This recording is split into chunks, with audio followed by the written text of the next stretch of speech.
So I want to talk for a minute about how our team, which we call guides, design deep learning environments for young people on a daily basis.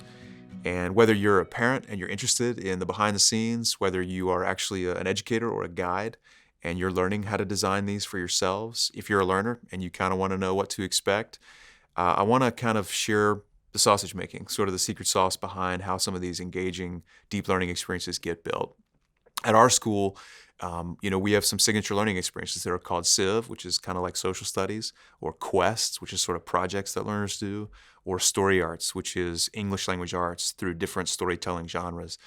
And there are 7 learning modalities that our guides, our educators, will plan for each one of these unique experiences. And the 7 modalities are, and I'll talk about each one, but the 7 modalities are discuss, explore, make, share, evaluate, reflect, and submit. The 7 modalities go into each of our pieces of curriculum. So if we're looking at a civilization, a quest, or a story arts challenge, we go through and design based on those 7 principles. And that way the heroes are getting to learn about the information, getting to play around with the information, getting to make changes to it, iterate, go back, get feedback immediately, and then they get to discuss it and kind of debate about my view and your view. And then at the end, they submit their work. And it makes sure that they are understanding the information, that they are kind of getting some time to work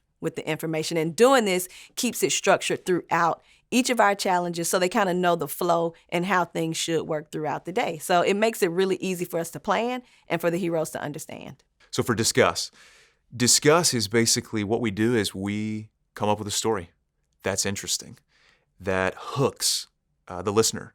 And then after we share that brief story, maybe 2 or 3 minutes, then we pose a Socratic question so that learners can then discuss. And when I say Socratic question, I mean it's a question that's not a yes or no question. It doesn't have a clear right or wrong answer. It might be open-ended, but usually it has an A or B choice or an A, B, C choice, like what's better, this or that. And you sort of have to take a stance and discuss it. And we find that in a learner-led environment, creating an opportunity for learners to have a discussion like that really builds their own communication skills as well as their critical thinking. They have to take a strong point of view, maybe held lightly, and then they have to live into that and share. And we find that over the course of a discussion, often sometimes when learners hear from other learners, they're changing their minds. And that can be a fun process as well. The next modality that we design for is exploring. We want to give learners, each time we have a signature learning experience, a little space to explore, to be curious, to follow their curiosity. Sometimes we'll give them links to articles. Sometimes we'll give them printed out books or primary sources or world-class examples. Other times we'll just give them time and space and the internet or one another or introduction to a library or set of resources and materials, and they can just explore and learn what they come across.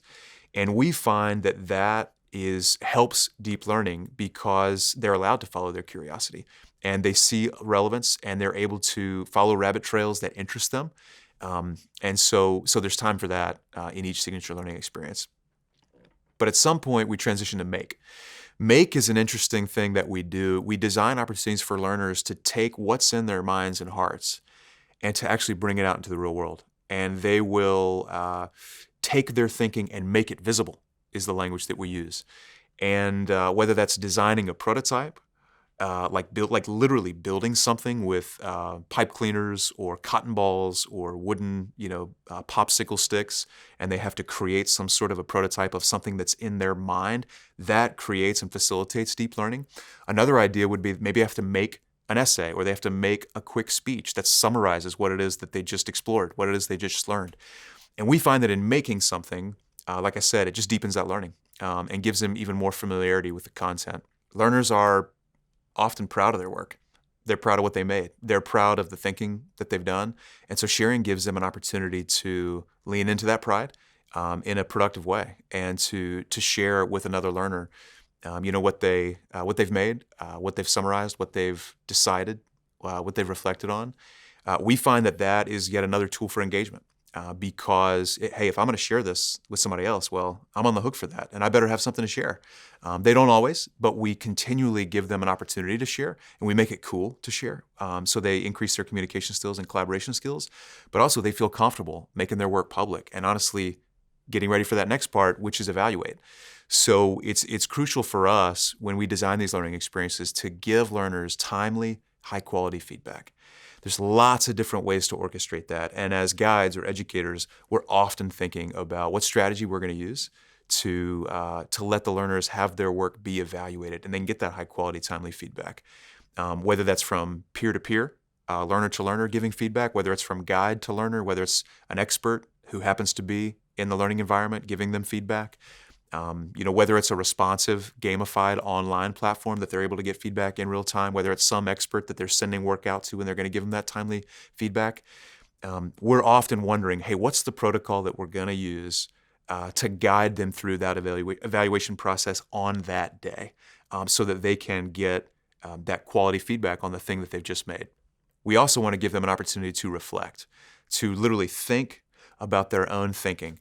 It was said by John Dewey, an education researcher from of old, that the best learning doesn't happen from experience, but actually from reflecting on your experience.